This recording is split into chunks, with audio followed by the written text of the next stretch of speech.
माजलगाव नगरीतील गोरगरिबांच्या मुलांची शाळा म्हणजे महात्मा फुले विद्यालय। गोरगरिबांच्या घरामध्ये ज्ञानाचा दिवा लावण्यासाठी सदैव कार्यशील असलेले शिस्तप्रिय, पालकप्रिय आणि विद्यार्थीप्रिय शिक्षक म्हणजे अभय बंशीलाल राठोड। या राठोड सरांनी विद्यार्थ्यांना चांगली शिस्त लावलेली आहे। यामुळे मोठ्या प्रमाणावर विद्यार्थी दरवर्षी यशस्वी होतात। राठोड सर म्हणजे या भागातील सुप्रसिद्ध माणूस आणि आदर्श शिक्षक। त्यांच्या विद्यालय कार्याची नोंद घेऊन त्यांना माजलगाव रोटरी क्लबने शिक्षक रत्न पुरस्कार देऊन सन्मान केलेला आहे। नेशन बिल्डर अवॉर्ड या सरांना मिळाल्यामुळे त्यांच्या कार्याचे सर्वत्र कौतुक होत आहे। सर्वसामान्यांच्या मुलांना चांगले शिक्षण मिळावे म्हणून गेल्या अनेक दिवसांपासून मोठं कार्य करत असलेले या शाळेचे संस्थाचालक माजी शिक्षक आमदार डी.के. देशमुख यांच्या मार्गदर्शनामुळे आपल्याला हा मानाचा पुरस्कार मिळाला असल्याचे राठोड सर सांगतात। विद्यार्थ्यांच्या प्रगतीसाठी ते अधिकचे तास घेऊन शैक्षणिक प्रगती साधतात, म्हणून त्यांच्या या कार्याचे नेहमीच कौतुक होत आलेले आहे। या पुरस्काराच्या निमित्ताने त्यांच्या आजवरच्या जीवन प्रवासावर प्रकाश टाकण्याकरिता मुलाखतकार संतोष रोकडे यांनी त्यांच्याशी साधलेला हा विशेष संवाद पहा न्यूज 1 महाराष्ट्र वाहिनीवर। रोटरी क्लब ऑफ माजलगाव यांच्या वतीने नेशन बिल्डर अवॉर्ड देऊन काही शिक्षकांचा सन्मान केला। मला असं वाटतं की हा सन्मान नाही तर अगदी त्या व्यक्तीच्या कार्याची घेतलेली एक उचित दखल आहे आणि योग्य व्यक्तींना हे सन्मान दिलेले आहेत।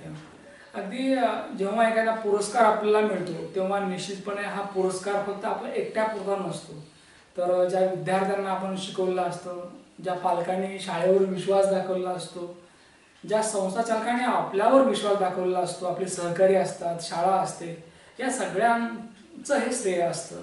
आणि मग जेव्हा चांगलं काम करतो आणि असा जेव्हा सन्मान मिळतो तेव्हा सगळ्यांच्या वतीनं अगदी याचं कौतुक होतं। अगदी या माजलगाव नगरीतील महात्मा फुले विद्यालयातील अगदी मराठी आणि हिंदी उत्कृष्ट शिकवणारे आणि त्याचबरोबर शाळेतील विद्यार्थ्यांना शिस्त लावणारे अगदी शिस्तप्रिय, विद्यार्थीप्रिय, पालकप्रिय शिक्षक सन्माननीय अभय बंशीलाल राठोड सर यांचाही सन्मान झाला आहे। सर्वात प्रथम या ठिकाणी न्यूज 1 महाराष्ट्र चॅनलच्या वतीने तुमचं अभिनंदन। या पुरस्काराच्या अनुषंगाने मला विचारावं वाटतं की आपली काय प्रतिक्रिया, काय सांगाल? नमस्कार सर, मला जो रोटरी क्लब ऑफ माजलगावच्या वतीनं पुरस्कार मिळाला तो पुरस्कार फक्त माझा नसून तो पुरस्कार सर्वप्रथम माझ्या विद्यार्थ्यांचा आहे आणि माझ्या संस्थेचा आहे, त्यामध्ये माझे सर्व सहकारी सुद्धा आहे। सर, निश्चितपणे संस्थाचालकाने तुम्हाला जी संधी दिली, तुम्ही मग उल्लेख केला की माझ्यातली पात्रता, माझ्यातले गुण पाहून मला संधी भेटली आणि मला काम करण्यासाठी या ठिकाणी संधी दिल्यामुळे मला इतकं चांगलं काम करता आलं, नाही का?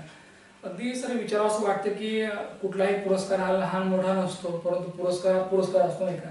तर हा पुरस्कार आपण कोणाला समर्पित करू इच्छिता? हा जो मला मिळालेला पुरस्कार आहे सर, तो माझ्या संस्थेचा आहे। मला जी आमच्या संस्थेनं इथं काम करण्याची संधी दिली त्यामुळे मी काम करू शकलो। जर मला संधीच प्राप्त झाली नसती तर मी विद्यार्थ्यापर्यंत पोहोचू शकलो नसतो।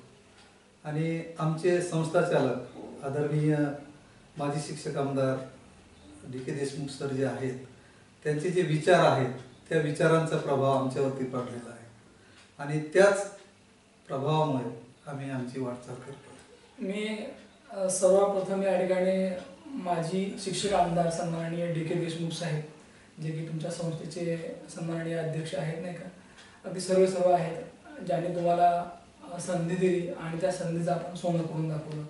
तर विचारावं असं वाटतं की जेव्हा पुरस्कार मिळतो तेव्हा अनेकांना प्रश्न पडला असतो की सर नेमकं शाळेमध्ये करतात तरी काय नेमकं, नाही का, की ज्या कार्याची दखल या ठिकाणी रोटरी क्लब माजलगाव यांना घ्यावीशी वाटली।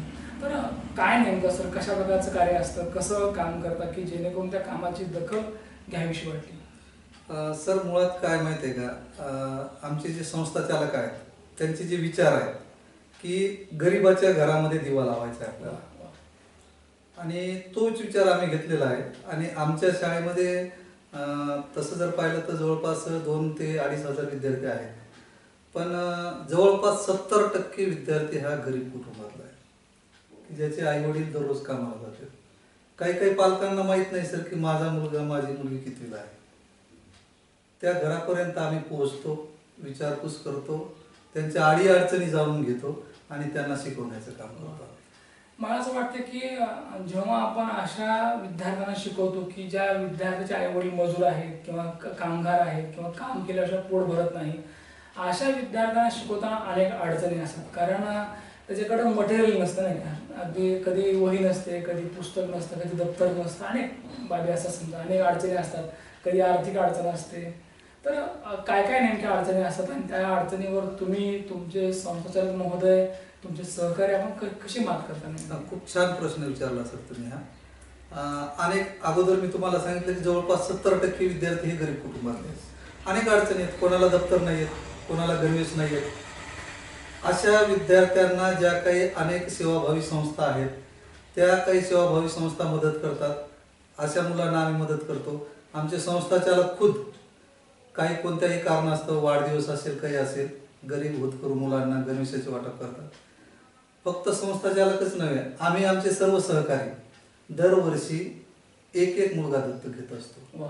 त्याला गणवेश, दप्तर अशा ज्या काही गरजेच्या वस्तू आहेत त्या आम्ही त्यांना देत असतो. पण त्यांची जी काही अडचण आहे ती आम्ही त्यांना कळू सुद्धा देत नाही की इतर मुलांकडे आहे ना आमच्याकडे नाही म्हणून. हे दरवर्षी मी तर म्हणेल की हा विचार प्रत्येक शाळेमध्ये रुजला पाहिजे. अगदी बऱ्याच ठिकाणी अशी परिस्थिती असते की पोरांना शाळेमध्ये यायचं असतं, परंतु ती परिस्थिती येऊ देत नाही. मग याच्या मुळाशी काय आहे तर ती आर्थिक कोंडी असते. बरोबर. आणि ही आर्थिक कोंडी जर फोडायची असेल, सोडवायची असेल तर आपण सक्षम झालं पाहिजे, नाही, आपण पुढे आलं पाहिजे, आपण त्या विद्यार्थ्यांना आधार दिला पाहिजे. मला असं वाटतं की तुमची शाळा, तुमचे सगळे सहकारी एक उपक्रम राबवतात आधार माणुसकीचा. आणि मला असं वाटतं की हल्लीच्या काळामध्ये माणुसकी आता लोप पावत चालली आहे, पण तुमच्यासारखे शिक्षक बंधू पाहिले की असं वाटतं की चला आणखी आहे जिवंत काहीतरी, नाही का. सर, ज्यावेळेला अशा विद्यार्थ्यांना आपण शिकवता, मग बऱ्याच वेळा काय असतं की जर परिस्थिती गरीब असेल तर तो एक्स्ट्रा क्लास लावू शकत नाही, म्हणजे ट्युशन लावू शकत नाही गणित इंग्रजी विषयाची, नाही का. मग किंवा आणि कुठलाही विषय असेल तर या विद्यार्थ्यांना बेस्ट ऑफ बेस्ट देत असताना सगळ्याच बाबतीमध्ये नेमके काय प्रयत्न असतात तुमच्या आणि तुमच्या सहकार्यांचे? सर, सगळेच मुलं ट्युशन लावू शकत नाही, क्लास लावू शकत नाही, बाहेर जायचं म्हणलं पैसा लागतो. त्याच्यासाठी आमच्या शाळेव्यतिरिक्त आम्ही दररोज 1.5 तास क्लास घेतो सर. मोफत आम्ही विनामूल्य तो क्लास घेत असतो. दररोज 4 ते 5:30च्या दरम्यान आमच्या ज्या दोन्ही शाळा आहेत, जवाहर माध्यमिक विद्यालय केसापुरी कॅम्प आणि महात्मा ज्योतिबा फुले माध्यमिक विद्यालय माजलगाव, या ठिकाणी आम्ही दररोज संध्याकाळी 1.5 तास 10वीच्या मुलांचा एक्स्ट्रा तास घेत असतो. त्या मुलांना असं वाटू नये की बाकीचे मुलं पैसे देऊन जातात आणि आपल्याला क्लास नाही आहे. ती उणीव आम्ही त्यांची भरून काढली. दररोज 1.5 तास चालतंय? दररोज 1.5 तास. आम्ही टाइम टेबल केलेलं आहे. 10वीचं सगळं विभाग मी सांभाळतो. मला स्वतःला 2 दिवस तास आहेत सर. अच्छा. 10वीचा 1 दिवस असतो आणि बकचा 1 दिवस असतो. काय घेतो त्या तासामध्ये मग? आपलं रेग्युलरचा अभ्यास पूर्ण घेतो आम्ही.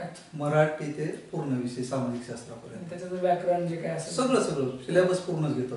मराठी, हिंदी, इंग्रजी, विज्ञान, गणित सगळे विषय आहेत. सर, जेव्हा हे तुम्ही सगळे एक्स्ट्रा क्लास घेता त्यावेळेस रिझल्ट काय आहे, आतापर्यंत रिझल्ट काय आहे? त्याचा आम्हाला त्याचा भरपूर फायदा झालेला आहे. मुलांची तयारी होते.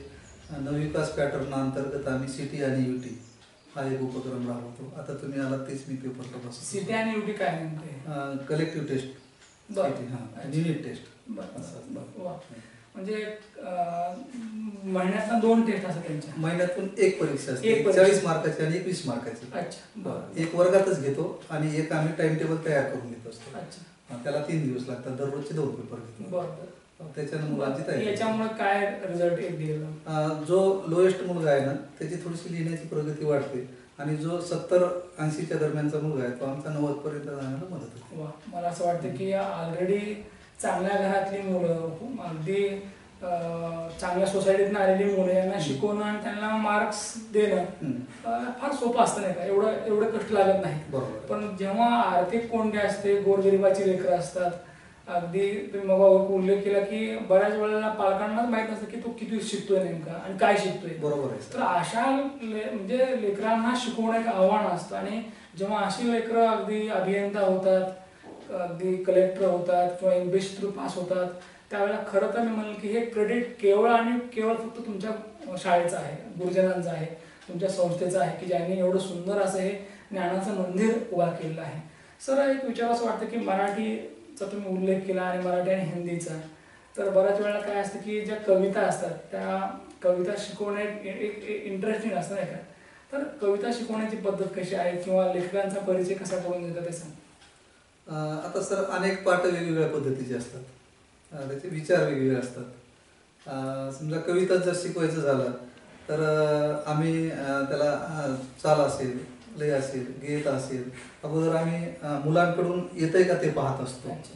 आणि मग एखादा मुलगा असतो तसा वर्गात आणि त्या निमित्तानं आम्हाला कळतं की आपल्या वर्गातही काहीतरी लपलेलं आहे, की गायक आहे, तो म्हणू शकतो, त्याला सुरात सांगू शकतो किंवा अभिनय करू शकतो. म्हणजे याच्या माध्यमातून उत्तम उत्तम कवी, त्याचबरोबर वर्गात गायक सापडतात असतील, आपल्याला. अगदी कलाकार असतील, याचा आपला शोध लागतो. आणि असं वाटतं का रे, या मला कधी असं वाटलं पण नव्हतं याला येत असेल म्हणून. असं कळत नाही, पण या निमित्तानं आपल्याला त्याचा शोध लागतो की आहे आपल्या वर्गामध्ये. मागं आमचे माजी मुख्याध्यापक आदरणीय श्रीमान प्रभाव साळेगावकर सर होते, तर ते उत्तम कवी आहेत, तुम्हाला माहीत असतील. ते ज्यावेळेस आमच्या शाळेत होते तर त्यावेळेस अनेक असे नवीन नवीन कवी आमच्या शाळेत तयार झाले. म्हणजे मुलांना सुद्धा वाटतं काय की एक वातावरण निर्मिती केली पाहिजे. सर, निश्चितपणे मला थोडंसं तुमच्याबद्दल विचारावं असं वाटतं. जसं तुम्ही विद्यार्थी घडवता तसं थोडक्यात आम्हाला सांगा की तुम्ही कसे घडलात नेमके. कारण तुमचे वडील कैलासवासी बन्सीलालजी राठोड नाही का, एक सज्जन माणूस करतात की वडिलांचं अकाली निधन झालं आणि त्या उपर आईने फार मोठी जबाबदारी घेतली आणि मला घडवलं. तर आपण कसे घडलात आणि कसे इथपर्यंत झालात ते सांगा. सर, मुळात मी ज्यावेळेस 8वीला होतो त्यावेळेस आमच्या वडिलांचा मृत्यू झाला. तसं जर पाहिलं तर माझे वडील सुद्धा सर्व्हिसला होते, ग्रामसेवक या पदावरती होते, पण वडिलांना पॅरालिसिस झाला होता. पॅरालिसिस झाल्याच्या नंतर नोकरी वगैरे सगळी काही बंद झाली आणि 8वीला असताना वडिलांचं चित्र हरवलं. आमचा पूर्ण सांभाळ आईनं केलेला आहे आणि आमचे जे मोठे बंधू होते त्यांनी आमचा सांभाळ केलेला आहे आणि त्या हालाकीच्या परिस्थितीतच माझं पूर्णतः शिक्षण झालेलं आहे. म्हणजे वडिलांच्या पाठीमागे आईने आणि मोठ्या बंधूने शिक्षण सांभाळ केला, शिक्षण केलं आणि इथपर्यंत आला. मी तुमच्या आईला आणि तुमच्या दोघांना सॅल्यूट करतो की तुम्हाला त्यांनी इथपर्यंत येण्यासाठी मदत केली नाही का. सर, पुरस्कार जेव्हा आपल्याला मिळतो तेव्हा जबाबदारी वाढते आपली, तर काय नेमकी जबाबदारी वाढते, काय आणखी विद्यार्थ्यांसाठी आणखी काय द्यायचं आहे ते सांगा. सर, मला सर्व्हिसला एकंदरीत 18 वर्षे झाले. 18 वर्षातला मला हा पहिला पुरस्कार. 18 वर्षाच्या नंतरचा. मी नेहमी विद्यार्थ्यांसाठी काम करत असतो. तुम्हाला सांगायचं झालं तर माझ्याकडे जो वर्ग असतो जवळपास 70-75 विद्यार्थी असतात वर्गात. मी हर एक घरी जाऊन भेटी देत असतो. म्हणजे हे पालक संपर्क नेहमी दरवर्षी 18 वर्षाच्या काळात जो माझ्याकडे वर्ग राहील त्या वर्गातल्या पालकांचा संपर्क. ज्या वर्गाचे तुम्ही क्लास टीचर आहात, वर्ग शिक्षक, पालकत्व स्वीकारून घेत असतो. सगळ्या घरी जायचं, भेटी घ्यायच्या. घरी गेल्याच्या नंतर एक लक्षात येतं सर आपल्याला की परिस्थिती काय आहे आणि त्या पद्धतीनं आपण त्या विद्यार्थ्याला म्हणजे घरी गेल्यानंतर अनेक अनुभव होतात. एक तर परिस्थिती पण कळते, हो, तो अभ्यास का करत नाही हेही समजतं आणि तो घरी काय करतो हेही कळतं. त्यानुसार आपण त्याला ट्रीटमेंट देऊ शकतो नंतर. आणि बऱ्याच वेळा काय असतं की पालकांना आपल्याकडनं आणखी काय पाहिजे हे समजतं. म्हणजे खऱ्या अर्थाने ती उकल होते जिथं. कित्येक वेळेस असं होतंय सर की आपण म्हणतो एक आणि त्याची परिस्थिती वेगळीच असते. त्यामुळं आपला पालकाचा संपर्क होणं फार महत्वाचं आहे. ज्यावेळेस पालक आणि शिक्षक जवळ येतील त्यावेळेस विद्यार्थ्याचा आलेख वर जात असतो. याच्यामुळे एक होत असेल सर की तुमच्या वर्गातल्या विद्यार्थ्यांचा अबसेंटीचं प्रमाण फार कमी असेल. खूप कमी, खूप कमी. म्हणजे त्याला फोन करायची गरज पडत नाही, त्याला माहिती आहे की सर आपल्या घरी येतातच. मला असं वाटतं की हा उपक्रम खरं तर प्रत्येक वर्ग शिक्षक महोदयाने राबवला पाहिजे आणि हे नाही प्रत्येकाने राबवला पाहिजे खरं तर नाही.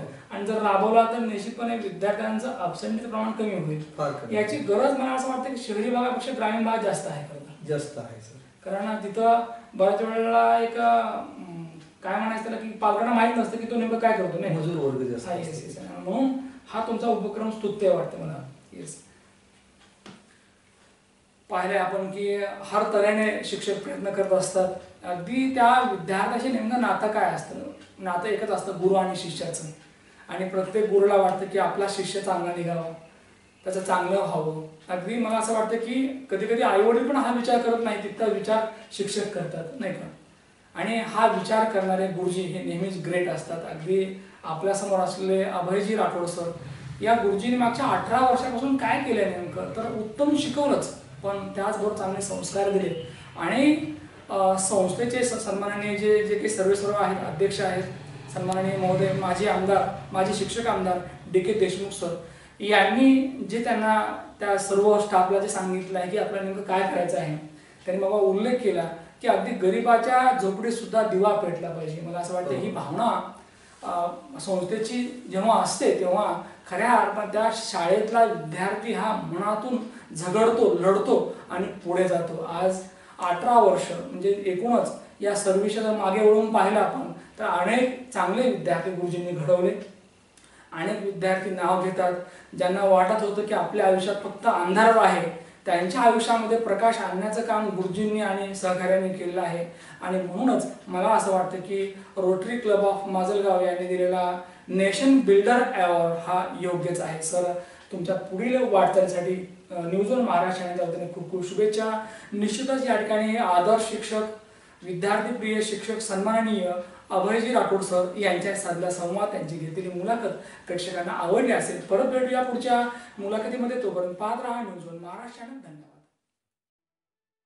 महाराष्ट्रातील लोकप्रिय मराठी वाहिनी न्यूज वन महाराष्ट्र. लाईक करा, शेअर करा, सबस्क्राईब करा. News one Maharashtra.